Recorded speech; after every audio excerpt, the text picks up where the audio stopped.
በጀርሞች መለመድ ሲባል ምን ማለት ነው? ምንም አይነት ግብረ መልስ ያለ መስጠት የመቋቋም አቅማቸው እንዲዳብር የሚያደርግበት መንስኤ ወይ ምክንያቱ ምንድነው? ከታካሚው ጋር ተያያዥነት ያላቸው ነገሮች አሉ። መድኃኒት የሚለው ቅርብ የሆነ ግልጽ የሆነ ትርጉሙ ምንድነው? ለህመሙ የሚሆን ነው ወይስ አይደለም የሚለው በደንብ ያለ ማረጋገጥ። በጣም ከባድ ደረጃ የደረሱ በሽታዎች አሉ። ቢሞከር መድኃኒቶች ምንም ሪስፖንድ ያላደረገበት ሁኔታ አለ። በሰው ልጆችና በበሽታ መካከል ነው ጦርነቱ። የኛ መድከም ሊሆን የሚችለው መድኃኒት ወደ ገበያ መምጣት። ይሄን ያመመኝ ሳል ስለሆነ ይሄን መድኃኒት በወስድበት ሊል ይችላል። ወባ ትሆን ይችላልች ብሎ የማዘዝ ሁኔታ ይኖራል። እንዴት ነው ወደ ውስጣችን ገብተው ህመም ሊፈጥሩ የሚችሉት? መድኃኒቶቹ በሚሰጡት አገልግሎት ጋር ተያይዞ የሚፈጠር ነው። ያጋጠሙት ይኖር ይሆን? ሰው እየወሰደው አሁን ነው። ነገር ግን ኢፌክት የምናየው ከተወሰኑ ወራቶች ወይ ሳምንታት ሊሆን ይችላል። ሰላም ጤና ይስጥልን ውድ አድማጭ ተመልካቾቻችን እንደምቆይታችኋል። ፋና ፖድካስት ወቅታዊ ዝግጅታችን ተጀምሯል። በዛሬ ወቅታዊ ዝግጅታችን ልናነሳ የወደድነው እንግዲህ የጸረ ተዋሲያን መድኃኒቶች በጀርሞች መለመድ ወይም ደግሞ ኤኤምአር ነው። ኤኤምአር ምንድነው? እንዴት ይከሰታል? ራሳችንን ደግሞ ከእንደዚህ አይነት አደጋ ወይም ደግሞ ከኤኤምአር እንዴት መጠበቅ እንችላለን የሚለውና ሌሎች ጉዳዮችን ልናነሳ እዚህ ስቱዲዮ እንግዳ ጋብዘናል። እንግዳችን በቅዱስ ጳውሎስ ሆስፒታል ሚሊኒየም የሕክምና ኮሌጅ የፋርማሲ ትምህርትና አገልግሎት ዳይሬክቶሬት ዳይሬክተር የሆኑት ዶክተር መብራቱ ያሱ ናቸው። እንዲሁም ባልደረባዬ ብርሃኑ አበራ እኔም ሄለን ታደሰ አብረናችሁ ቆይታ የምናደርግ ነው የሚሆነው። አብራችሁን ቆዩ። እንኳን ደህና መጣችሁ ዶክተር። እንኳን ደህና መጣ። እሺ አመሰግናለሁ ዶክተር። በእኔም በኩል እንኳን ደህና መጣህ።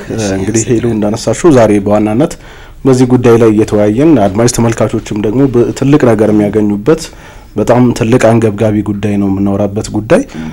ምክንያቱም እንግዲህ የጸረ ተዋሲያን መድኃኒቶች በጀርሞች መለመድ አሁን በዓለም አቀፍ ደረጃም ትልቅ ችግር ትልቅ ስጋቱ ነው። እንደውም ዓለም የግንዛቤ ማስጨበጫ መድረክ ሁሉ እያዘጋጀ በየአመቱ አንድ ሳምንት ተሰጥቶት ይከበራልና እንግዲህ በኢትዮጵያም ከዛሬ 11 አመታት ጀምሮ አሁን ለ11ኛ አመት ነው ያከበረን የምንገኘውና ከህዳር 9 እስከ 15 ለአንድ ሳምንት ኦልሞስት የግንዛቤ ማስጨበጥ ስራዎች ይሰራሉ። ምክንያቱም ጉዳዩ በጣም አሳሳቢ ስለሆነ እንግዲህ ጉዳዩ አሳሳቢነቱ ከምን አንፃር ነው እንደው ጉዳዩስ ምን ማለት ነው የሚለውን በግልጽ ዶክተር በሚገባ ያብራራዋል። ወደዛ ነው የምንሄደው። ግን አሳሳቢ ስለሆነም ነው እንግዲህ ዛሬው ፕሮግራም ለመስራት የተገደድነውና እንደው ዶክተር የጸረ ተዋሲያን መድኃኒቶች በጀርሞች መለመድ ሲባል ምን ማለት ነው? በዝርዝር እንግዲህ እንወያይበታለን። ግን ትርጉሙን ማለት ነው ሲጀመር? እሺ አመሰግናለሁ። የጸረ ተዋሲያን መድኃኒቶች መለመድ ማለት ተዋሲያን የምንላቸው ባክቴሪያ፣ ቫይረስ፣ ፈንገስ፣ ፓራሳይት እና ሌሎች ዝርያዎችን ከዚህ ቀደም የሚገድላቸው የነበረውን መድኃኒት ከረጅም ጊዜ ወይ ከልምምድ በኋላ አልሞትም ሲሉ ተለማመዱ እንዳለን ወይም ደግሞ የጸረ ተዋሲያን መድኃኒቶችን መለመድ ወይ መለመድ እንላለን ማለት ነው። ከዚህ ቀደም ይሞት ነበር። በኋላ ግን ከተወሰነ ጊዜ መድኃኒቱ በተደጋጋሚ ሲታዘዝ ይለማመዱትና ያ ምንም አይነት ግብረ መልስ ያለ መስጠት ነው። ስለዚህ የህመም ስሜት ይሰማቸው የነበሩ ሰዎች ያን መድኃኒት ሲወስዱት ይሻላቸው ነበር። ግን ደግሞ በሂደት ከዛ በኋላ ምንም አይሰራም ነው ሐሳቡ? አዎ አይሰራም። ኦርጋኒዝሞቹ ወይም ደግሞ ተዋሲያኖቹ መድኃኒቱ በተደጋጋሚ ኤክስፖዠር ወይም ደግሞ ተጋላጭነት በሚኖርበት ጊዜ እንዴት እንደሚገድላቸው ስሩ ኢቮሉሽን ወይም ደግሞ በዝግመተ ለውጥ ምን ያደርጋሉ? መንገዶችን ያበጃሉ። እንዴት መከላከል ራሳቸው መጠበቅ እንዳለባቸው ጀርሞቹ ከዛ በኋላ ምን ይሆናል? ያው እንዳይሰራ ያደርጉታል ማለት ነው። ስለዚህ ምን ይሆናል? አጠቃላይ ህመሙ ሰውየው መድኃኒቱን ቢወስድም መድኃኒቱ አይሰራለትም ማለት ነው። ያ ነው የጸረ ተዋሲያን መድኃኒቶችን መላመድ የምንለው ማለት ነው። ግን እንደው ግልጽ ለማድረግ ጉዳዩን መድኃኒት ሲባል እንደው ትርጉሙ የቅርብ ትርጉሙ ምንድነው? አሁን ብዙ ጊዜ መድኃኒት እንገዛለን አይደል ከፋርማሲ ወይ መድኃኒት ይታዘዝልንና ገዝተን እንጠቀማለን። ስለዚህ እንደው መድኃኒት የሚለው ቅርብ የሆነ ግልጽ የሆነ ትርጉሙ ምንድነው? መድኃኒት የምንለው ንጥረ ነገር ነው። በሕክምናው ዓለም ላይ ለተለያዩ ነገሮች የሚሰጥ ነው። ለምሳሌ አንድ ሰው የሆነ ህመም አለው። ከህመሙ ሙሉ በሙሉ ለመፈወስ ልንሰጥ እንችላለን። አንደኛ ህመም ወዳለበት አካባቢ በሽታ ወዳለበት አካባቢ የሚሄዱ ሰዎች ቀድሞ ህመሙ እንዳይዛቸው ለመከላከል የሚወሰድ ንጥረ ነገር አለ፣ መድኃኒት አለ። ለመከላከል መድኃኒት ተጠቀማለን። ሌላው ደግሞ ህመሙ አይድንም፣ ግን ኮንትሮል ለማድረግ ወይም ለመቆጣጠር በሽታውን ለመቆጣጠር እድገት እንዳያሳይ የሰውየውን የቀን ተቀን የህይወቱ እንቅስቃሴ በተሻለ ለማድረግ የሚሰጡ መድኃኒቶች አሉ። እነዚህ ለመቆጣጠር የምንሰጠው ነው። ሌላው ደግሞ ለምርመራ የምንጠቀምባቸው መድኃኒቶች አሉ። አንድ ሰው ምንድነው የያዘው፣ ለምንድነው የታመመው የሚለው ህመሙ ምንድነው የሚለው ዋናው አምጪ ነገሩ ማን ነው ለሚለው ለመመርመር መድኃኒቶችን እንጠቀም እንችላለን። ይሄ መደበኛ የሆነ በሆስፒታል ውስጥ የምንጠቀምበት የመድኃኒቶችን አጠቃቀም ምክንያት ነው።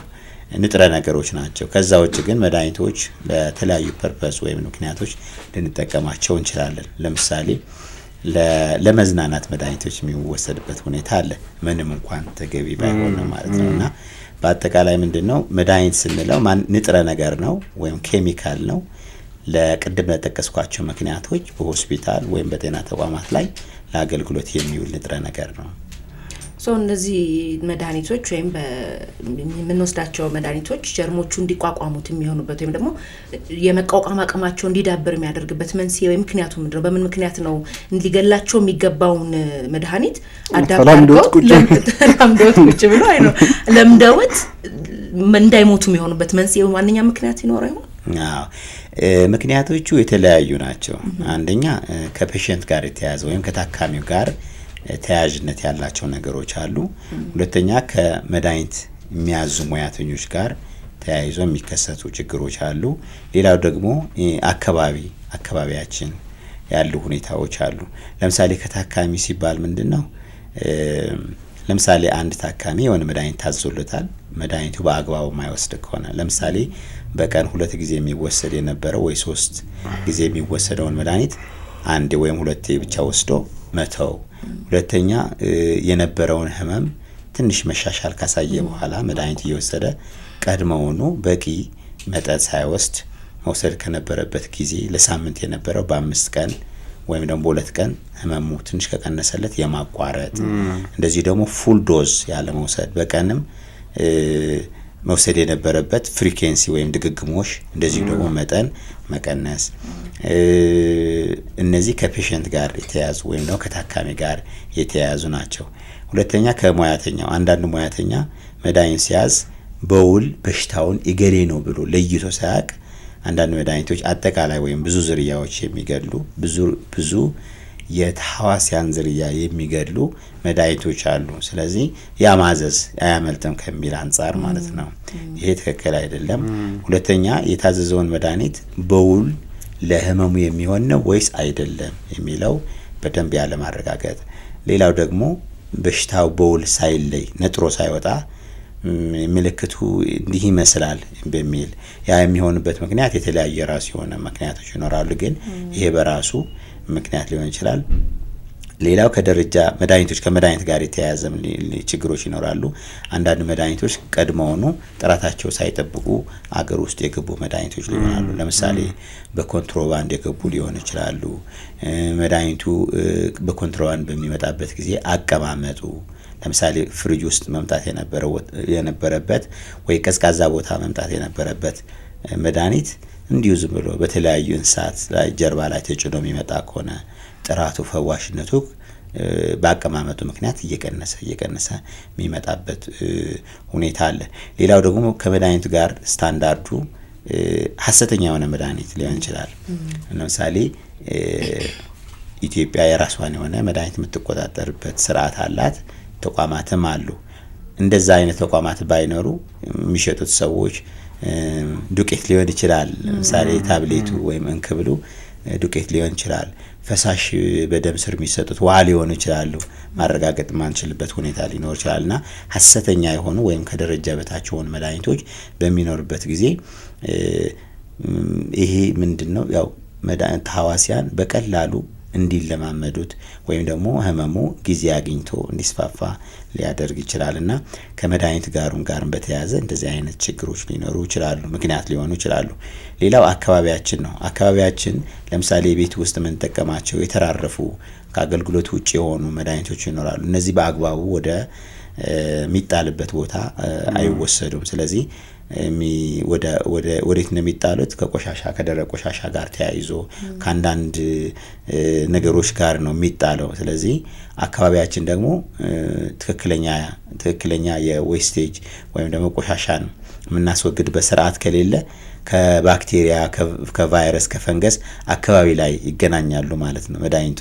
ስለዚህ እንደዚህ አይነት ተዋሲያን ወይም ኤክስፖዠር ወይም ተገላጭነት የነበረው ከመድኃኒት ጋር ኢንፌክሽን ቢፈጥር አንድ ሰው ላይ የሚመጣው ኢንፌክሽን መድኃኒቶችን የተቋቋመ ነው። መሬት ላይ መድኃኒቱ ሲደፋ ይላመዱታል። መሬት ላይ ይላመዱትና እነሱ ወደኛ ሲመጡ የተላመዱ ሆነው ይመጣሉ። ቀድሞ ደግሞ አንዳንድ ጊዜ ደግሞ ወደ ወንዝ ሊጣል ይችላል። ውሃ ለምሳሌ ከወንዝ የሚጠጡ ሰዎች ሊኖሩ ይችላሉ። ስለዚህ ውሃው ሲጠጡት መድኃኒቱን ጭምር ነው የሚጠጡት።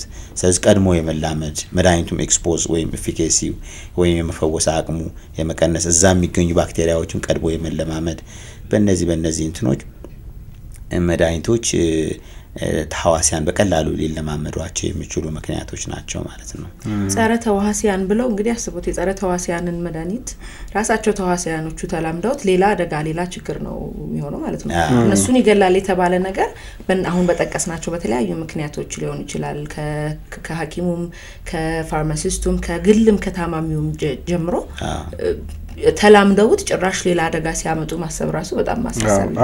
አሁን ዶክተር አንተ ባነሳው ጉዳይ እኮ እኛ በበርካታ መልኩ ችግር ውስጥ ያለን ከዚህ አንፃር ሲታይ፣ ምክንያቱም አንዲት እናት የታላቅ ልጇ የተሰጣትን መድኃኒት ለታናሹ ነው የምትሰጠው። ሲምፕተሙ አንድ ነው፣ ምልክቱ አንድ ነው። አንድ ሰው ሐኪም ቤት ካልሄደና የሱ ጓደኛ ወይ የቅርብ ጎረቤት ሊሆን ይችላል ሄዶ የሆነ መድኃኒት ይዞ ከመጣ አራኔ ጋም እኮ ያለው ስሜት እንደዛ ስለሆነ ብሎ ያንኑ ነው የሚጠቀመውና ከዚህ አንፃር በጣም ከፍተኛ ችግር ውስጥ ያለን ይመስለኛል። ራስን በራስ ማከም ነው አንደኛው። ለምሳሌ ቅድም ባልከው ላይ አንድ ጊዜ በሆነ አጋጣሚ አንድ ሰው ሊያመው ይችላል። አብዛኛው የሚያመውን ምልክት ለይቶ አውቆት ከነበረ በዛ ምክንያት እንደዛ አይነት ህመም በሚሰማው ጊዜ መድኃኒት ይሄ ነው ብሎ በተደጋጋሚ አንድ አይነት መድኃኒት ደጋግሞ የመውሰድ ወይ ራስን በራስን የማከም ነው። ጸረ ተዋሲያን ደግሞ በሐኪም ትዕዛዝ የሚታዘዙ መድኃኒቶች ናቸውና እሱን አንደኛ ልምምድ። ሌላው ማጋራት ነው። ቅድም ወይ ማበደር ቅድም የጠቀስከውን እኔም እኮ እንዲህ ያደርገኝ ነበረ ምን ችግር አለ እኔ አለ መስጠት ነው። ያ ደግሞ ምንድነው አንድ መድኃኒት የሚታዘዘው አንደኛ ከእድሜ ጋር ተያይዞ ነው። ሁለተኛ ክብደት አለ። ሌላው ደግሞ ተጨማሪ አንድ ሰው ተጨማሪ ህመም ሊኖረው ይችላል። ተጨማሪ ህመም ሲኖር ለምሳሌ የኩላሊት እና ሌሎች የውስጥ አካላት ህመም ካለ ተመሳሳይ መድኃኒት ወይ መጠን አታዝም። ስለዚህ እነዚህ ሁሉ ያላገናዘበ ነው የሚሆነው ሌላ ሰው በውሰት ወይ በብድር መልክ ስንሰጥ ማለትና ጉዳቱ በዛ ልክም የጎንዮሽ ጉዳቶችና ሌሎች የመላመድ ችግሮችን ያመጣ ይችላል። እንደው እዚህ ጉዳይ ላይ መድኃኒቶችስ እንዴት ነው የሚሰሩት የሚለውን ነገር ብናነሳም በጣም ጥሩ ይመስለኛል። ጉዳዩን ግልጽ ለማድረግ ቅድም ስታነሳ መድኃኒት በሁለት መልኩ ነው ሊታይ የሚችለው ብልሃልና አንደኛው መድኃኒቱ የሚሰራው ምናልባት ይሄድና በሽታውን ኪል ያደርገው ወይ ይገለዋል፣ በሽታውን ጀርሞቹን ይገላቸዋል። ካለበለዛ ደግሞ ጀርሞቹ ከዚህ በላይ እንዳይስፋፉ እነሱን የመዝጋት የመገደብ ነገር በሁለት መልኩ ቅድም እንዳነሳው እኔ እንዳሰብኩት እንደዛ መሰለ እንደተረዳውትና ይሄ መድኃኒት እንዴት ነው የሚሰራው? አሁን ህመሙን በምን መልኩ ነው የሚገለው? ለምሳሌ እድሜ ልክ የሚወሰዱ መድኃኒቶች አሉ። ያ ማለት ምንድነው? የምንወስደውን መድኃኒት ሙሉ በሙሉ ሊያስወግዳቸው አይችልም ማለት ነው። ነገር ግን የመራባት አቅማቸው በተለያዩ ጊዜያቶችን እየቀነሰ የሰውየውን የመከላከል አቅም ደግሞ እየጨመረ የሚመጣበት ሁኔታ አለ። ተዋሲያን ስንል ቅድም እንዳልኩት ሙሉ በሙሉ ከሰውነታችን የሚወገዱ ተዋሲያን አሉ። መድኃኒትን በመውሰድ ሙሉ በሙሉ ደግሞ የማይወገዱ አሉ።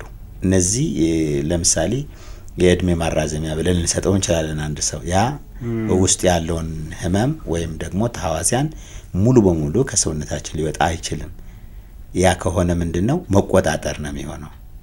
ነገር ግን መጠኑ በጣም እንዳይጨምር ያለውን የመራባት አቅሙ በተለያዩ ቦታዎች ላይ ተጽዕኖ መፍጠር የሚችሉ የተለያዩ መድኃኒቶችን በመስጠት ቁጥሩ መቀነስ ይቻላል። አንዳንድ ህመሞች ደግሞ ሙሉ በሙሉ ማስወገድ እንችላለን። ለምሳሌ አንድ ሰው ወባ ከያዘው የወባ መድኃኒቶች አሉ በሰውነቱ ውስጥ ሙሉ በሙሉ የወባ ፓራሳይቱን ሙሉ በሙሉ ጠርጎ ሰውየው ከህመሙ ነፃ ማድረግ ይቻላል። ስለዚህ እንደየህመሙ አይነት ነው፣ እንደየተዋሲያኑ አይነት ነው መድኃኒቱ። አንዳንዶቹ ሙሉ በሙሉ ተዋሲያኑ ከሰው ነው ወይም ተዋሲያኑ ሙሉ በሙሉ የሚያስወግዱ አሉ። አንዳንዶቹ ደግሞ ምንም ሙሉ በሙሉ ማስወገድ አይችሉም፣ ግን ቁጥሩ በመቀነስ የሰውየውን አጭር እድሜ እንዳይኖረው ማራዘም እንትን የሚሉ አሉ። አጠቃላይ ሜቢ ዲቴይል ወይም ደግሞ ውስጥ የገባ እንዳይሆን እንጂ መድኃኒቶች የሚሰሩበት የተለያየ የራሳቸውን መንገድ አላቸው። አንደኛ በሰውነታችን ውስጥ ብዙ ንጥረ ነገሮች አሉ። ለምሳሌ አየን ቻነል ምንላቸው አሉ፣ ሪሴፕተሮች ምንላቸው አሉ። ፕሮቲኖች ናቸው፣ ከሴል ጋር በተፈጥሯቸው ተጣብቀው የተሰሩ ኬሚካሎች ናቸው። ሌላ ኢንዛይም ምንላቸው አሉ፣ ኢንዛይሞች እና የተለያዩ ንጥረ ነገሮችን አሉና እነዚህ ጋር ሂደው በመያያዝ ነው መደበኛ የሆነውን የሰውነታችን ዑደት ወይም ደግሞ ፊዚዮሎጂ የምንለውን ሞዲፋይ ወይም ደግሞ መቀየር የሚችሉት። መብዛት ሊሆን ይችላል፣ መቀነስ ሊሆን ይችላል እና አካሄዱ እንደዚህ ነው። እንዲህ በማድረግ ነው መድኃኒቶቹ ለውጥ ማምጣት የሚችሉ ወይም ፓራሳይቶቹ ሊገድሉት የሚችሉ ማለት ነው። አሁን እነዚህ የጸረ ከተለመዱ በኋላ ማለት ዓለም አቀፍ ስጋት እየሆነ መጥቷል ነገር ይኸውና ማለት ከባድ ችግር እየሆነ ነው የመጣውና እንዴት ነው ሰው ከግንዛቤ ጥረት ነው በምን ምክንያት ነው እንደ ዓለም አቀፍ ስጋት ሊሆን ይችላል? ከዛ ደግሞ ወደኛ ሀገር ስናመጣውስ? ችግሩ ዓለም አቀፍ ችግር ነው። ምንድነው ለምንድነው ዓለም አቀፍ የሆነው የሚለው ቀደም የጠቀስነው ነገር አለ በተወሰነ መልኩ። ተዋሲያን በባህሪያቸው ያው ከጊዜ ብዛት ባህሪያቸው እየተቀያየረ ራሳቸው ቢጠብቁበት መንገድ እየተቀያየረ በሚመጣበት ጊዜ የሚያመጡትን ህመም ደግሞ የተለየ ባህሪ ይኖረዋል። ስለዚህ በተለይ ድግግሞሽ በሚኖርበት ጊዜ ህመሙ በተደጋጋሚ መድኃኒት ይታዘዛል። አሁንም ህመሙ ካለ ያው ተዋሲያኑ መድኃኒቶችን ተለማምደው ይሆናል ብለን እናስባለን። ስለዚህ ካልቸር ወይም ደግሞ ዝርያውን በደንብ በአጋር ሚዲያ ወይም በሳህን እንዲያድግ አድርገን መድኃኒቶችን ቼክ ልናደርግ እንችላለን። ለምሳሌ ቼክ ካደረግናቸው መድኃኒቶች ሙሉ ምንም የሚሰራ ነገር ከሌለ የሰውየው ዕጣ ፈንታ ሊሆን የሚችለው መሞት ብቻ ነው። ስለዚህ ያለ መድኃኒት እንቀራለን ነው። ከተለማመዱ ያለ መድኃኒት እንቀራለን። ያለ መድኃኒት ከቀረን ደግሞ ፔንሲሊን ዲስከቨር ከመደረጉ ወይም ደግሞ መድኃኒት ሆኖ ከመምጣቱ በፊት የነበረው የጨለማ ጊዜ የሚባል ወደዛ ልንመለስ እንችላለን ማለት ነው። ስለዚህ ያ ደግሞ ያለ መድኃኒት ከሆነ በሽታዎች ያሸንፋሉ፣ የሰው ልጅ ክብሩ ሊያጣ ይችላል ማለት ነውና ያ ነው ስጋት የሆነው። ስለዚህ አምራች የሆኑ ዜጎች፣ ወጣቶች እና የተለያዩ ማህበረሰብ ክፍል ያለ መድኃኒት ከቀሩ ያው እንግዲህ አስቸጋሪ ነው የሚሆነው ማለት ነው። ኢንፌክሽየስ ደግሞ ወይም ተላላፊ በሽታ በባህሪው አንድ ሰው ራሱን ስለጠበቀ ላይሆን ይችላል። ስለዚህ ኦፍ ኮርስ የመተላለፍ መንገዱ ለተለያየ ሊሆን ይችላል። ግን አንዱ ራሱን ስለጠበቀ ብቻ ሴፍ ነው ማለት ወይም ደግሞ ደና ይሆናል ማለት አይደለምና እንደዚህ አይነት በሽታዎች ደግሞ መድኃኒት ብናጣ ደግሞ ምን ሊሆን እንደሚችል በስተንፋስ ብቻ የሚተላለፍ በሽታ መድኃኒት ሳይኖር ከቀረ ምን ሊሆን እንደሚቻል እና አስቸጋሪ ያደረገው እሱ ነው። ያለ መድኃኒት ከቀረን ብዙ ህይወት ልናጣ እንችላለን ነው። ስለዚህ ስጋቱ ዓለም አቀፍ ነው። ዓለም አቀፍ መፍትሄ ደግሞ ያስፈልገዋል። ኢትዮጵያ ደግሞ ከሌሎች ያደጉ ሀገሮች አንፃር ሲታይ የጤና ስርዓቱና ሂደቱ ብዙ የሚቀሩት ነገሮች አሉ። ለምሳሌ ሌሎች ሀገሮች የሚያደርጓቸው የተለያዩ ስራዎች አሉ። ሬዚስታንስን ለመቀነስ ያ ብዙ ሀብት ይፈልጋል፣ ብዙ መሳሪያ ይፈልጋል፣ ብዙ እውቀት ይፈልጋል።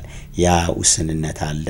ኢትዮጵያ ደግሞ የከፋ ያደርገዋልና ዓለም አቀፍ የሆነበት ችግሩ በዓለም አቀፍ ውስጥ የሚካተት ስለሆነ ነው። እንደርሶ በሙያው ማለት እስከ አለመዳን ህይወት እስከ ማጣት ይደርሳል አሉና ያጋጠሙት ይኖር ይሆን ከመድኃኒቱን ከመላመድ የተነሳ ማለት እንደሚያውቁት ከዚህ ምክንያቱም አንዳንዴ ከሳንብ የቆዳ ህክምና ሊሆን ይችላል፣ ከቆዳ ጋር የተገናኘ ኢንፌክሽን ሊሆን ይችላል። ብቻ በዛ ኢንፌክሽን ምክንያት መድኃኒቱን አዳፕት አድርጎት ያ ፔሸንት ጉዳት በጣም ከፍተኛ ጉዳት እንደው ኤክስፒሪየንስ አድርገው ያውቁ ይሆን? አሁን እንደዚህ ነው የሚለው ኦፍ ኮርስ የምታየው ነገር ይኖራል። ግን የሞተው በድራግ ሬዚስታንስ ነው ወይም ደግሞ ጸረ ተህዋሲያን መድኃኒቶችን በመላመድ ነው የሚለው እንትን ማለት ስትሪክትሊ ወይም እንትን ባትይም አማራጭ አጥቶ የሞተበት ሁኔታ አለ። መድኃኒት ቼክ ሲደረግ በጣም ኢንፌክሽን በጣም አይሲ የገባ ታካሚ በጣም ኃይለኛ የሆነ ኢንፌክሽን ይዞት ቢሞከር መድኃኒቶች ምንም ሪስፖንድ ያላደረገበት ሁኔታ አለ። ይሄ ኮመን የሆነ እንትን ነው ማለት የሚያዝ የሚጨበጥ ነገር ነው። አይዲያል የሆነ ወይም ደግሞ ዝም ብሎ በሐሳብ ደረጃ ወይም ሌሎችን ኤክሰርሳይዝ ስላደረጉት ቀናቶቹ አይደለም፣ መሬት ላይ ያለ ነገር ነው እና ያሉ መድኃኒቶች ደግሞ ትራዲሽናል የምንላቸው የቆዩ ናቸው። አዳዲስ መድኃኒቶች ገበያ ላይ የመጡ አይደለም። ያሉትን መድኃኒቶች ደግሞ ተህዋሲያኖቹ ቶሎ ቶሎ የመላመድ ሁኔታ አለና እሱ አሳሳቢ ያደርገዋል። አዲስ መድኃኒትም ሳይኖር ያሉትን ደግሞ ተህዋሲያኖቹ በቀላል የሚለማመዷቸው ከሆነ ከተለማመዷቸው ደግሞ መዳን የሚያስቸግር ከሆነ ከዚህ የባሰ ችግር ሊኖር አይችልም ማለት ነው እና አስቸጋሪነቱ አስከፊነቱ የኔ ያክል። አሁን ስለ መድኃኒቶቹ ስናነሳ በሽታው እንደየመጡ ነው አይደለ? በመጠን ነው መድኃኒት የሚሰጠው። ለሆነ በሽታ ተመሳሳይ ሆኑ መድኃኒቶቹ ወይ በፍሪኩዌንሲ ይለያያሉ ወይ በመጠናቸው ወይ በዶዝ ይለያያል አይደለ? ስለዚህ አሁን ለምሳሌ ቀለል ላለ በሽታ የሚሰጠው በግራም ሊሆን ይችላል ወይ የዶዝ መጠን ብቻ መድኃኒቶቹ ይለያያሉ። ከዛ ደግሞ በሽታው ከበድ እያለ ሲሄድ በዛው ልክ ነው የመድኃኒቶቹም አቅማቸው ወይ ያን የማድረግ ጀርሙን ኪል የማድረግ የመግደል አቅማቸው ከፍ እያለ ይሄዳል። ያ ሁሉ ስቴፕ አልፈው የመጨረሻው ይሄኛው በጣም ጠንካራ መድኃኒት ነው ሊባል የሚችለው በዋጋውም ውድ ሊሆን የሚችለው መድኃኒት ያን ተላምዶት ነው አይደለ? ከዛ በኋላ እነሱ ሊሞቱ የማይችሉት ያን ስለሚላመዱት ነው። ግን እንግዲህ በታሪክ መድኃኒት መስራት ከጀመርን እንደ ሰው ልጅ ቅድምም አንተ ስታነሳ በሰው ልጆችና በበሽታ መካከል ነው ጦርነቱ ብለሃልና ቆየን አይደለ? በታሪካችን ግን ከዛ ጀምሮ እዚህ ላይ በየጊዜው አዳዲስ መድኃኒቶች ይሰራሉ፣ ጥናቶች ይደረጋሉ፣ የቤተ ሙከራ ስራዎች አሉ። ግን ለምንድን ነው አሁን እኛም በእነሱ ልክ እነሱ ራሳቸውን እያላመዱ ጀርሞቹ መድኃኒቱን እያወቁት እየተላመዱት ራሳቸውን እያሳደጉ ሪዚስት የማድረግ አቅማቸውን ደግሞ እየጨመሩ እየመጡ ነውና እኛ ደግሞ ከዛ አንፃር ለምንድን ነው ከነሱ ጋር አብረን እነሱን በልጠን ያልተገኘ ነው? እንደ ሰው ልጅ እንግዲህ ዓለም ላይ ለመድኃኒት ተብሎ ከፍተኛ የሆነ በጀት ይበጀታል፣ ሪሰርች ይሰራል። ይሄ ግን ለምንድን ነው እስካሁን እነሱን በልጠን መሄድ ያልቻልነው? ለምንድን ነው የሚለው ሜቢ ተህዋሲያኖቹ ለምንድን ነው በዚህ ሌቨል ለመድኃኒት ሬዚስት ያደረጉ የቆዩት የሚለው ኢቮሉሽን ነው። እነሱም ያው ኦርጋኒዝሞች ናቸው፣ በአይን የማይታዩ ናቸው። ስለዚህ ራሳቸውን ሰርቫይቭ ለማድረግ ቴክኒኮች ይጠቀማሉ። ኬሚካል በመርጨት ሊሆን ይችላል። መድኃኒት በሚያገኙበት ጊዜ ኬሚካል በመርጨት ሊሆን ይችላል። መድኃኒቱ መጥቶ ቁጭ የሚልበት መጥቶ ሊያጠቃቸው የሚቀመጥበት ቦታ ቅርጹ በመቀየር ሊሆን ይችላል። ከገባ መድኃኒቱ በአስቸኳይ እንዲወጣ የተለያዩ ፕሮቲኖችና ኬሚካሎችን በመገንባት ፓምፕ በማድረግ እና ሌሎች ሜካኒዝሞችን በመጠቀም ነው። ያው እንግዲህ እንደዚህ አይነት ነገር ስለሚጠቀሙ መድኃኒቱ ደግሞ በራሱ እንደዚህ አይነት ነገሮችን በሚያገኝበት ጊዜ የመዳከም የመሰበር ከጥቅም ውጭ የመሆን ነገሮችን ያመጣልና እንዲህ የሆነበት ምክንያት ቴክኒኮችን ስትሮንግ የሆኑ ቴክኒኮችን ስለሚጠቀሙ ነው። ባዮሎጂካሊ ስትሮንግ የሆኑ ኬሚካሎችን ሲንተሳይዝ ስለሚያደርጉ ነውና በዚህ ምክንያት ነው ኖርማሊ ሬዚስታንስ ዴቨሎፕ የሚያደርጉት። ባህሪያቸው አንዳንድ ተህዋሲያን ደግሞ ሁሉም እኩል አይደለም የመላመድ አቅሙ። ለምሳሌ የቲቢ ባክቴሪያ ስናይ በጣም ስትሮንግ የሆነ ባክቴሪያ ነው። በቀላሉ መጀመሪያውን ሕክምና ስታክመው ቀላቅለህ ካልሆነ በአንድ መድኃኒት ልትገታው አትችልም እና ባህሪያቸው ነው እንደየኬሚካሉ። የማይሞቱ የሉም ማለት እኮ አይደለም። ሕክምናው የቀጠለው እኮ በተለይ ተህዋሲያን ህመሙ ሁሉም አይደለም ግን ይሄ ፕራክቲስ አለ፣ በደንብ አለ። ተህዋሲያኖቹ ከመቋቋማቸው ጋር ተያይዘው አማራጭ የምናጣበት ሰዓት አለ። ሰዎች አይናችን እያየ የሚሞቱበት ሁኔታ አለ። ቢካዝ ኦፍ ይሄ የጸረ ተህዋሲያን መድኃኒቶች መላመድና ለምን ተላመዱ የሚለው ሜቢ ያላቸው ቴክኒክ በመጠቀም የተለያዩ መንገዶች ወይም ዘዴዎች በመጠቀም ያው ይቋቋማሉ። የተፈጥሯዊ እንትናቸው ነው የነሱ። ስለዚህ የኛ መድከም ሳይሆን የኛ መድከም ሊሆን የሚችለው መድኃኒት ወደ ገበያ መምጣት አንደኛ በባህሪ ብዙ አመታት የሚፈጅ ነው። ጥናት ስለሆነ ብዙ አመት ነው የሚፈጀው። ሁለተኛ ደግሞ አንዳንድ ኢንፌክሽኖች ዓለም አቀፍ ይዘት ከሌላቸው ለምሳሌ አፍሪካ ብቻ ኮመን የሆኑ ወይም ደግሞ በዋነኝነት የሚገኙ ህመሞች ያው ድጋፍ ካልተሰጡ ፋብሪካዎች የውጭ ናቸው አብዛኞቹ መድኃኒት የሚያመርቱት። ስለዚህ ድጋፍ ካልተሰጣቸው በWHO ወይም በዓለም ጤና ቢሮ እና አንዳንድ ግብረሰናይ የሆኑ ድርጅቶች ፈንድ ካላደረጉ ማሱ ነው የሚያዩት፣ ገበያ ነው የሚያዩት እና ያ ነገር ችግሮች አለ።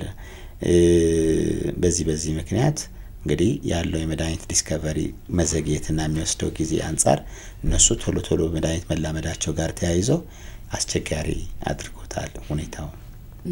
ነገርየው እንግዲህ ዓለም አቀፍ ስጋት ነውና እንዳልነው ወደ ኢትዮጵያ ስናመጣው አሁን እኛ ሀገር እንደው ስፔሲፊክሊ ይሄ ልንል ባንችል ማለት ለምሳሌ ቅድም ስታነሳ የቲቢ የመልቲፕል ድራግ ሬዚስታንስ የሚባለው ቲቢ አለ እሱን ለማከም ወይም ደግሞ ጀርሞቹን ለመግደል እስኪያቀተው ድረስ አለ እንደዚህ ስፔሲፊክሊ የወባ ወይም የቲቪ ተብሎ በጣም ከባድ ደረጃ የደረሱ በሽታዎች አሉ።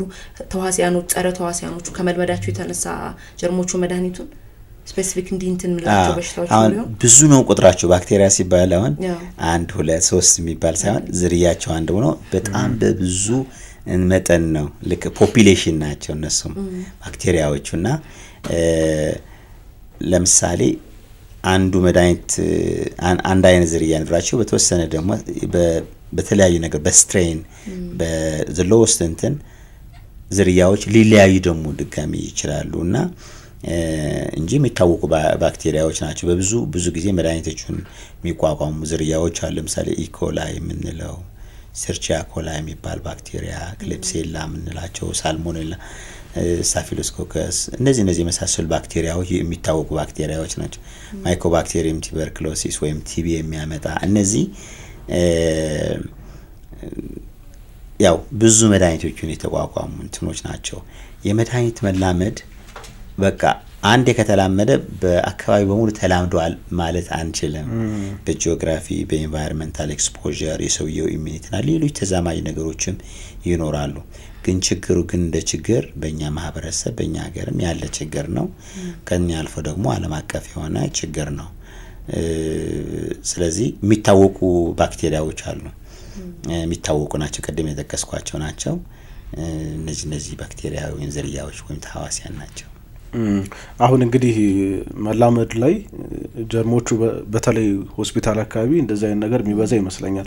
ለምን መድኃኒት በቅርብ ርቀት አለ። እዛ ሆስፒታል አካባቢ መድኃኒቶች ሊደፉ ይችላሉ፣ ጠብታ ሊኖር ይችላል፣ ጠብ የሚል መድኃኒት እነሱን ነገር ቶሎ የመላመዱ ነገር ስለሚኖር እዛ አካባቢ ያሉ ጀርሞች ከባድ እንደሚሆኑ ገምታለሁ ከዲስከሽናችን አንጻርና እዚህስ ላይ ምንድን ነው ያንተ ሆስፒታል ውስጥ ሆስፒታል አኳየርድ ኢንፌክሽን የሚባል አለ።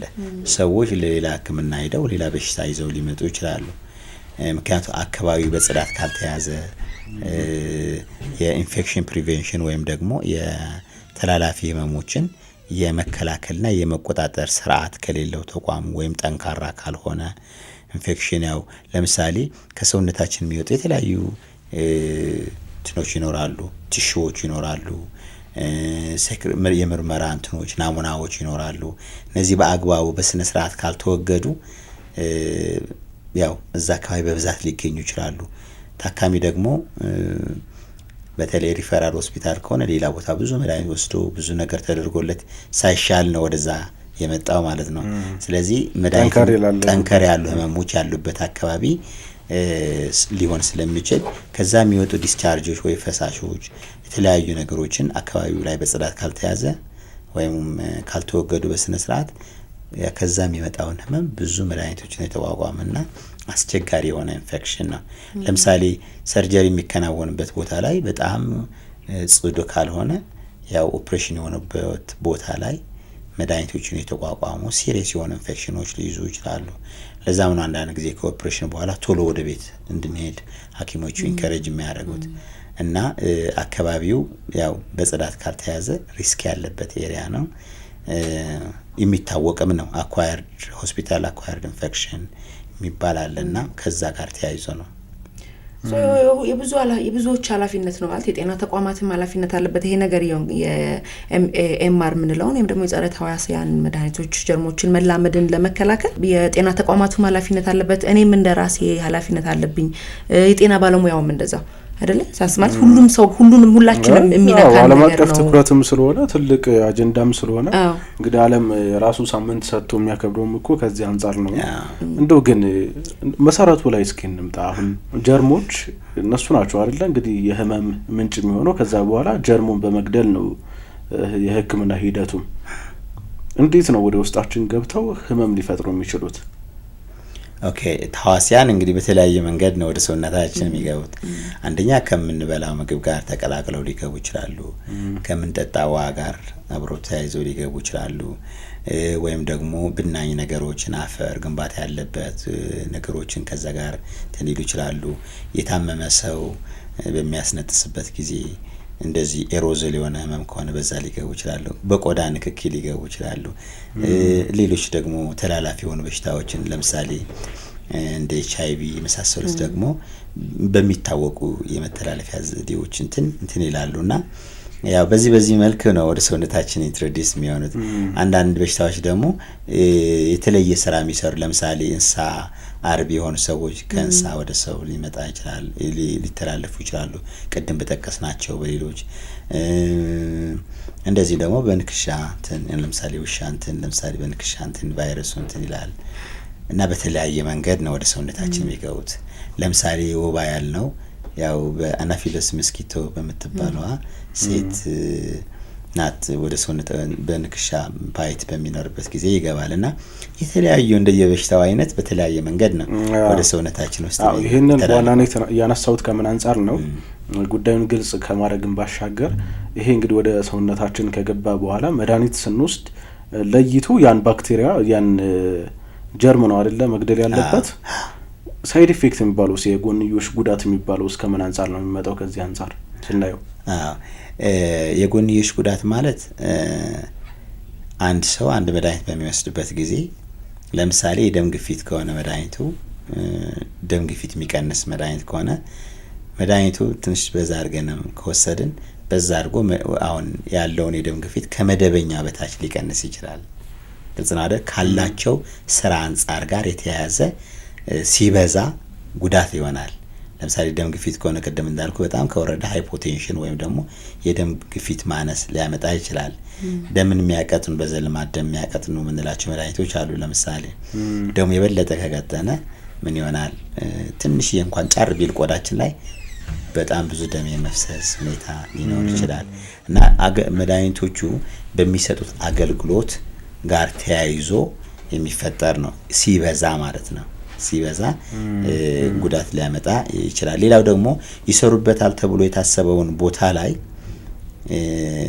በተለያየ አካባቢ የሚገኝ ከሆነ ያ ቦታ ምንም እንኳን ህመሙ ሳምባ ላይ ቢሆንም ሌላ ቦታ ላይ የሚገኝ ሪሴፕተር ወይ ኢንዛይም ቅድም ያልናቸው ታርጌቶች ሂዶ አክት የሚያደርግ ከሆነ እዛ አካባቢም ተመሳሳይ ኢፌክት ወይም ውጤት ያመጣል። ያ ህመሙ የሌለበት አካባቢ ስለሆነ ጉዳት ነው የሚሆነው ማለት ነው። ስለዚህ በዚህ መንገዶች ነው የጎንዮሽ ጉዳት የሚመጡት። ኦቨርዶዝ የምንለው አለ። ኖርማሊ ከአቅም በላይ የሆነ መጠን በምንወስድበት ጊዜ መታወክን ይፈጥራል። ከባድ የሆነ መታወክ ይፈጥራል። ከመጠን ጋር ተያይዞ ነው። ሌላው ደግሞ የጎንዮሽ ጉዳት ሊፈጠር የሚችለው መድኃኒቶች አንድ ወይም ሁለት ሊታዘዝ ይችላል። ከሁለት በላይ ሊታዘዝ ይችላል። አንድ መድኃኒት ከሌላ መድኃኒት ጋር ቁርኝት ሊፈጥር ይችላል። ኢንተራክሽን እንለዋለን። አንደኛ መድኃኒት የበለጠ ወደ ሰውነታችን ውስጥ ምንም ነገር በኤንዛይሞችን ሳይብላላ በከፍተኛ መጠን እንዲገባ ሊያደርግ ይችላል። አንደኛው አብሮት ስለተወሰዱ። ስለዚህ ያ ማለት መጀመሪያ ሲሰራ መድኃኒት ይሄ ቦታ ላይ እዚህ ቦታ ላይ የተወሰነ መጠን ይቀንሳል በተፈጥሮ ሰው ሲወስደው እዚህ አካባቢ እንዲሆናል። ስለዚህ አጠቃላይ ደም ውስጥ መገኘት ያለበት የመድኃኒቱ መጠን ይሄ ነው ተብሎ ነው ፕሪዲክት ይደረጋል፣ ግምት ይሰጣል። ይሄ ኢን አቨሬጅ ይታወቃል። ግን ከሌላ መድኃኒት በሚወሰድበት ጊዜ ግን መጠኑ ሳይባክን ቀጥታ በብዛት የገባ እንደሆነ ቶክሲሲቲ ወይ መታወክን ይፈጥራል እና አንድ መድኃኒት ከሌላ መድኃኒት በሚሰጥበት ጊዜ ኢንተራክሽን ወይም ግንኙነት ሲኖር ነው። ለዚህ መፍትሄው ምንድነው? አራርቀዋቸው ውሰዱ የምንልበት ሁኔታ አለ እንዳይገናኙ እና በዚህ መሳሰል ነገሮችን የጎንዮሽ ጉዳት ሊፈጠሩ ይችላሉ። አንዳንዶቹ ቀጥታ የሚታዩ ናቸው የጎንዮሽ ጉዳቶቹ፣ አንዳንዶቹ ደግሞ ዘግይተው የሚከሰቱ ናቸው። ለምሳሌ ሰው እየወሰደው አሁን ነው፣ ነገር ግን ኢፌክት የምናየው ከተወሰኑ ወራቶች ወይ ሳምንታት ሊሆን ይችላል። እንደዚህ አይነት ባህሪያቶች አሏቸው። በዚህ ምክንያት ነው የጎንዮሽ ጉዳት ሊፈጠር የሚችለው። ጀርሞቹ መድኃኒቱን ለመላመዳቸው ምክንያት አንዱ ዳያግኖስ ወይም ደግሞ ሕክምና ሰው ሰልፍ ዳያግኖስ የሚባል ነገር አለ። ራሱን ምልክቱን አይቶ ይሄን ያመመኝ ሳል ስለሆነ ይሄን መድኃኒት በወስድበት ሊል ይችላል። አንዳንዴ ደግሞ ቅድም አንተ እንዳነሳው ሐኪምም ትክክለኛውን ሊሆን ይችላል በሚል ቫይረስ ሊሆን ይችላል ኦር ኢንፌክሽን ሊሆን ይችላል ባክቴሪያ ሊሆን ይችላል ነው እንጂ ስፔሲፊክ የትኛው እንደሆነ ዳያግኖስ አለማድረጋቸውም አንድ ለዚህ ነገር ምክንያት ነው ብለናልና በዚህ የተነሳ ደግሞ ሰዎች ራሳቸውን ዳያግኖስ ያደርጉና ከተለያዩ ፋርማሲ ቦታዎች የኦቲሲ የምንለው ወይም ኦቨር ዘ ካውንተር የምንለው መድኃኒት ሄደን እንትን ስጠኝ እስቲ እያሳለኝ ነው ጉሮሮዬን እንዲህ ያደረገኝ ነው ይሄን መድኃኒት ስጠኝ ብለን የምንወስደው ራሱ ጉዳት አለው ወይ ማለት ምን ያህል ነው ጉዳቱ ላይ ኤኤምአር ያለው አስተዋጽኦስ ምን ያህል ነው የሚለውን ብናነሳ። ቅድም ያነሳሽ ምንድነው ለምሳሌ ሐኪሞች ወይም መድኃኒትን የማዘዝ ስልጣን የተሰጣቸው በህግ ስልጣን የተሰጣቸው ሙያተኞች አሉ። ለምሳሌ ራቅ ያለ ቦታ ብዙ ኢንፍራስትራክቸር ወይ መሰረተ ልማት የሌለበት አካባቢ በሚሄዱበት ጊዜ ታካሚዎች ሊመጡ ይችላሉ። ጤና ጣቢያ ወይ ሆነ ጤና ተቋም ላይ በሚሰሩበት ጊዜ ላብራቶሪ የለም፣ ምንም ነገር የለም። ነገር ግን ከልምድ ጋር ካላቸው ልምድ አንፃር ከአካባቢው ያለው የበሽታዎችን አይነት አይተው ለምሳሌ ትኩሳት ከሆነና ወባማ ከሆነ በቃ ወባ ትሆን ይችላልች ብሎ የማዘዝ ሁኔታ ይኖራል። ይሄ ምንድነው የሚያሳየው? ሰውየው ወባ ላይሆን ይችላል፣ ትኩሳት የብዙ ህመሞች ምልክት ሊሆን ይችላል። ነገር ግን ሐኪሙን የሚያዝ ወይም ደግሞ ሌላ ሙያተኛ የሚያግዝ የዲያግኖስቲክ ወይም ደግሞ የምርመራ እንትኖች ስቴሽኖች ባለመኖራቸው ወይ ጣቢያዎች ባለመኖራቸው ክሊኒኮች ባለመኖራቸው ምንድነው የሚሆነው? ሰውየው ሊወስድ ይችላል። ስለዚህ ይሄ አንደኛው ምክንያት ነው። የመሰረተ ልማት አለመኖር በራሱ ለድራግ ሬዚስታንስ አስተዋጽኦ ሊያደርግ ይችላል። ሌላው ግን ታካሚዎች አንዳንድ ጊዜ ጸረ ተህዋሲያን መድኃኒቶች ኦቲሲ አይደሉም፣ ኦቨር ዘ ካውንተር አይደሉም። ኦቨር ዘ ካውንተር ተብሎ የሚጠሩት ታካሚው በራሱ ቢወስድ ምንም ብዙ ጉዳት ላይ ሊኖረው ይችላል። ኢንስትራክሽኖች ሙያተኛው በሚሰጠው መመሪያ ከተጠቀመ ለምሳሌ ራስ ምታት ሊኖር ይችላል። ራስ ምታት ፓራስታሞል የሚባል መድኃኒት አንድ ሰው በራሱ ገዝቶ መጠቀም ይችላል።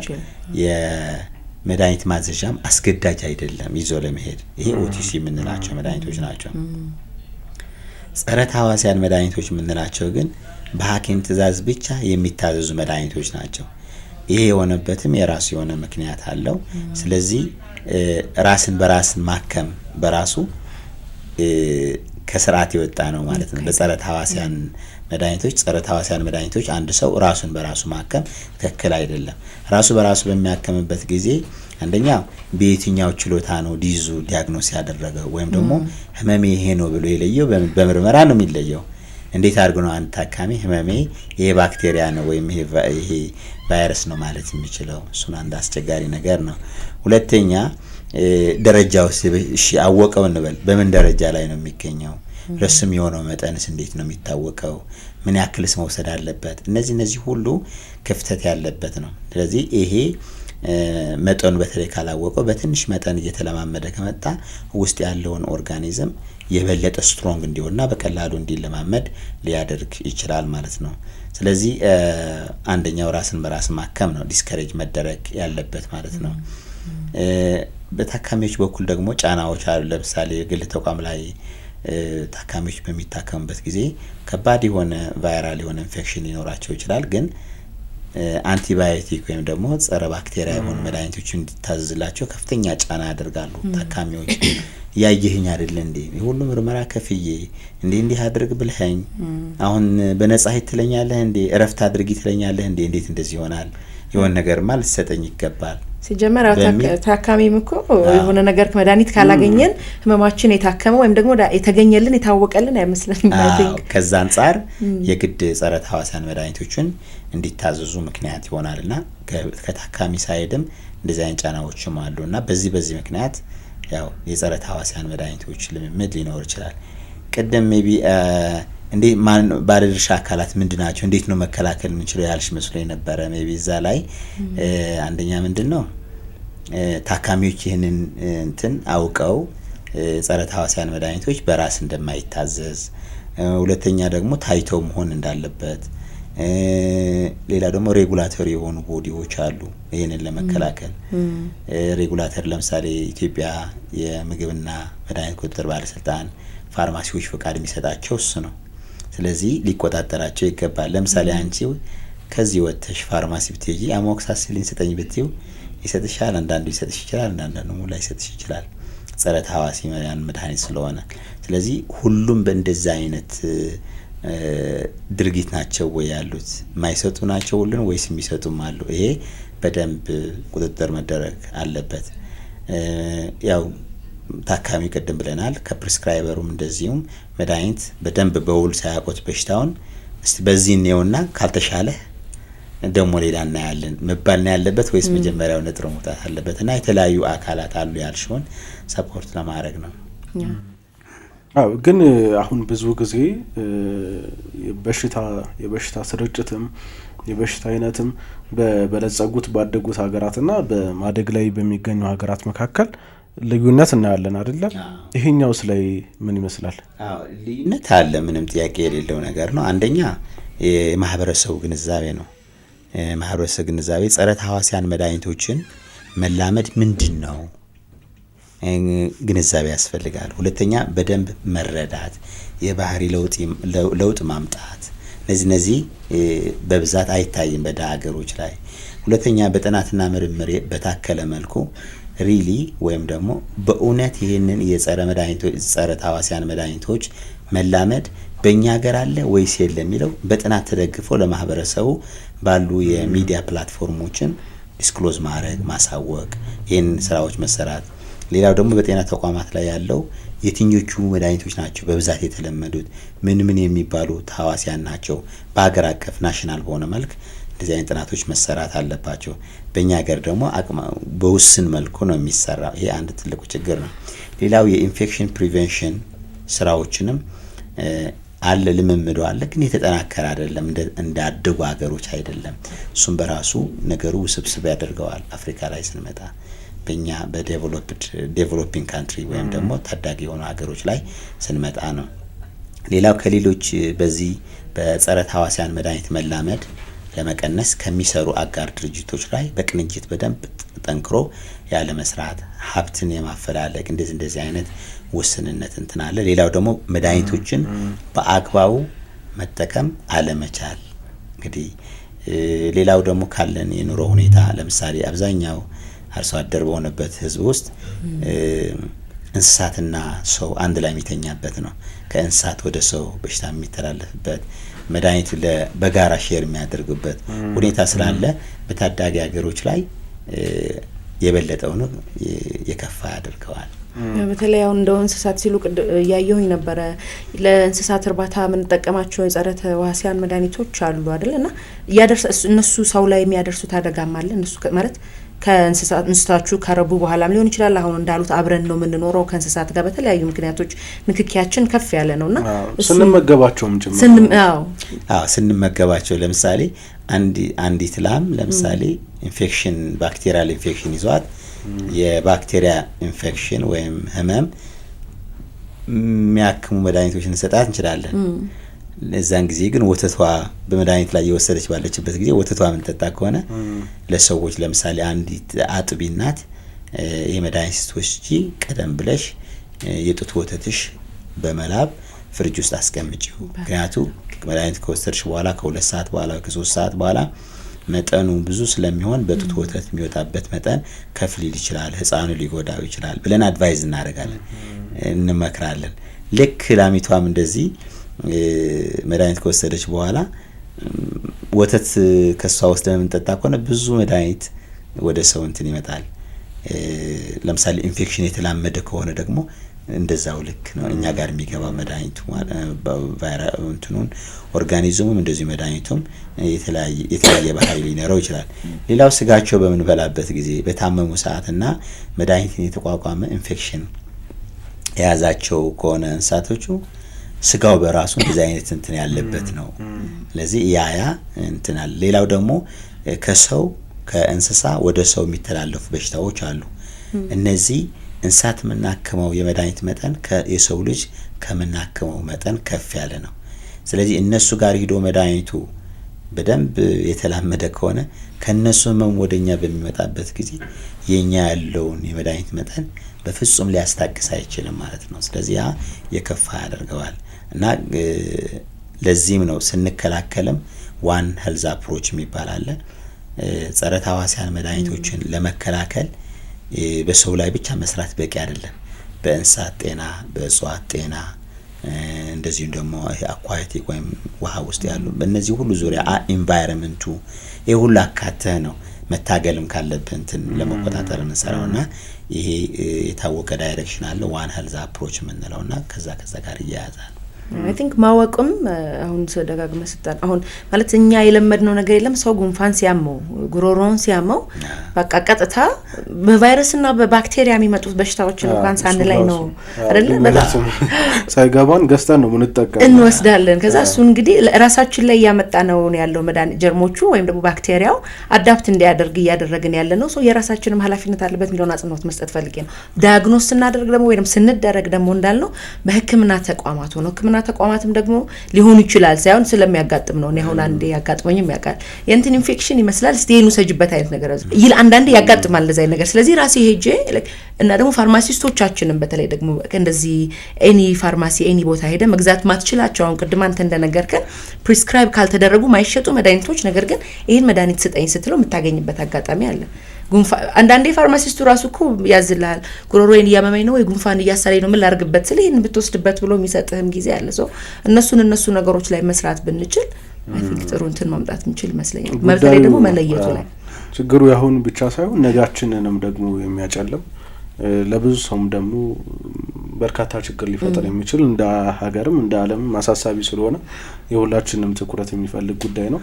በዋናነት እንግዲህ ዛሬ ፕሮግራማችን ይሄ ፖድካስት የምንሰራው እዚህ ላይ ሁሉም ግንዛቤ እንዲያገኝ ነውና እንደው ግን እንደ ዓለም ችግር ነው እንደ ሀገር ችግር ነው ስንል እንደው ችግር ነው ብሎ ከማለፍ ውጭ የተሰሩ ሪሰርቾች ካሉ ለምሳሌ በ2030 ሊሆን ይችላል በ2050 ከ10 አመት ከ5 አመት ከ20 አመትም በኋላ ሊሆን ይችላል ከዛ በኋላ እንደዚህ አይነት ችግሮች ይከሰታሉ የሚል ሪሰርች ካለ እሱ ላይ ትንሽ ነገር ጉዳዩን በጣም አጽንኦት ሰጥቶ ለአድማጭ ተመልካችም ግልጽ ለማድረግ ያህል ትንሽ ነገር ማንሳት ከቻልክ የቁጥጥር ስርዓቱ የጸረ ተህዋሲያንን የመቆጣጠር ስርዓት ወይም ደግሞ የተለያዩ አስተዋጽኦ ሊያደርጉ ለዚህ ለሬዚስታንስ ወይም ደግሞ መቋቋምን አስተዋጽኦ ሊያደርጉ የሚችሉ የተለያዩ ፕራክቲሶች ወይም ልምምዶች ካልገታን እንደ ሊትሬቸሩ እንደሚናገረው በ2050 10 ሚሊዮን የዓለም ህዝብ በአንቲማይክሮቢያል ሬዚስታንስ ይሞታል ተብሎ ነው ኤክስፔክትድ የሚደረገው።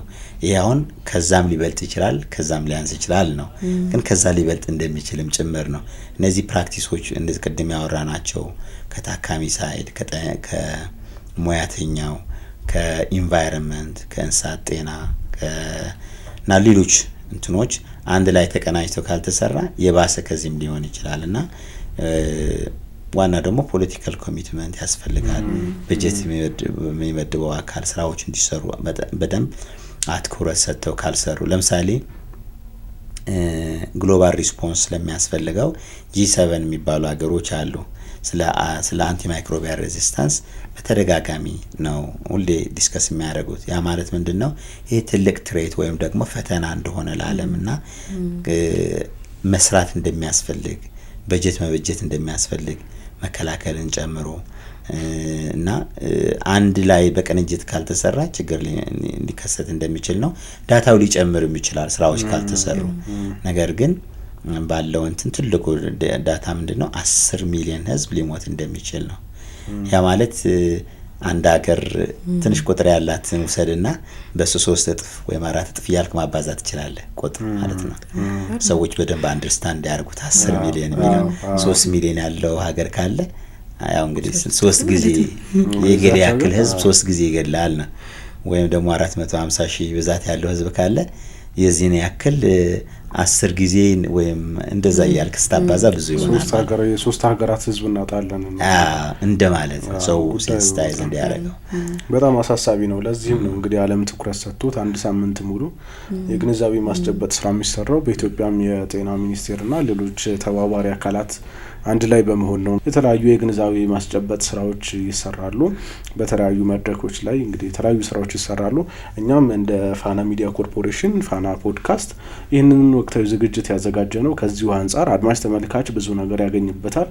ምክንያቱም ጉዳዩ ሁላችንም የሚመለከት ስለሆነ የሁላችንንም ደግሞ ኮሚትመንት የሁላችንንም ስራ የሚጠይቅ ስለሆነ ትንሽ ነገር እንኳን አግኝተን ሁላችንም የሚጠበቅብንን ነገር ማድረግ አለብን የሚለውን መልእክት አጽንኦት ሰጥቶ ለማስተላለፍ ነው። መጨረሻ ለአድማጭ ተመልካቾቻችን አጽንኦት ሰጥተው መልእክት የሚያስተላልፉት መልእክት ቢኖር ደስ ይለኛል።